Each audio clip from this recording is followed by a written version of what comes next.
How are you, everybody? I have here another really epic video for you, in which I will show you how we can create another heavy dubstep subgenre. This time it is rhythm, but in the Viking version, so yeah, it's Viking rhythm, obviously. I will show you how you make the basses, the drums and the atmos. Yeah, it's gonna be epic, really cool.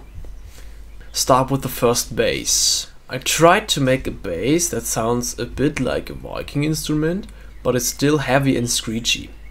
After thinking about that, I came up with this foghorn bass. I made it by FMing two sawwaves together, and one of them is extreme high pitched. The screechiness is getting controlled by this LFO, and the metallic sound is coming from the comp minus filter. Now let's make it even heavier by adding some effect. First some hyper and dimension, a lot of tube distortion. After that I added a reverb filter and automated the mix of it. After that a chorus for thicker bass. I can't tell you enough to put a chorus on your basses.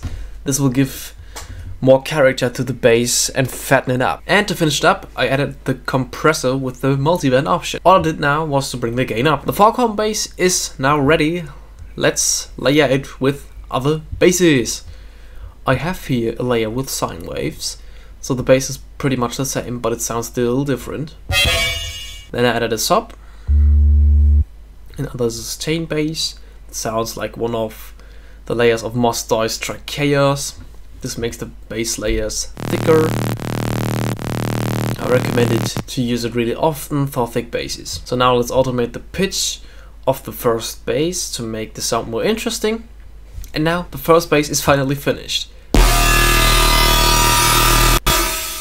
Holy, that was quick, but it took a lot of time to get there, for me actually. For the actual job I choose the same sound, but I turned up the LFO and automated the level with another LFO. And also the layer is kind of the same like the sine layer for the foghorn bass. Also the sub bass is kind of important for this. Here's another one. Then I have here a laser bass, which you probably know from my last video. If not, check it out, really cool video. But this time it has no tonality, and its only use here is to make the sound more clicky and give it more transient. And of course, again, the Mos Dai thickness layer, the secret ingredients to make your bass thicker. As it with the basses. Let's move on to the drums. I choose for the kick a very clicky and boxy sounding kick, because somehow I wanted it to sound like trash. Yeah, I know, stupid.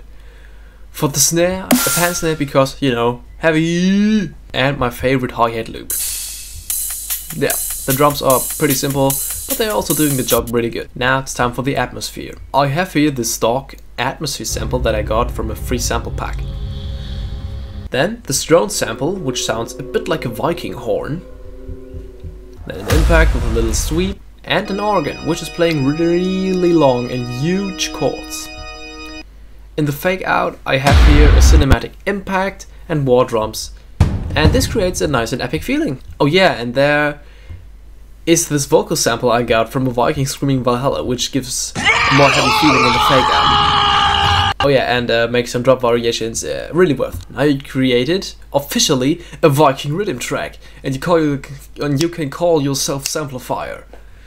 So let's listen to the final result.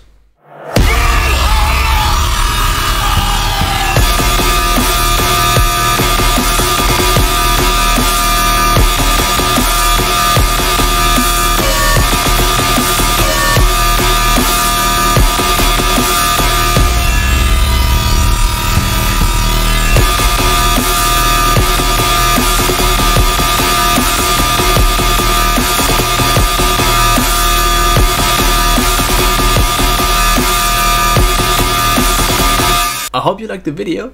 Make sure to check out other videos to learn more sound design. And yeah, have a nice day. Bye bye!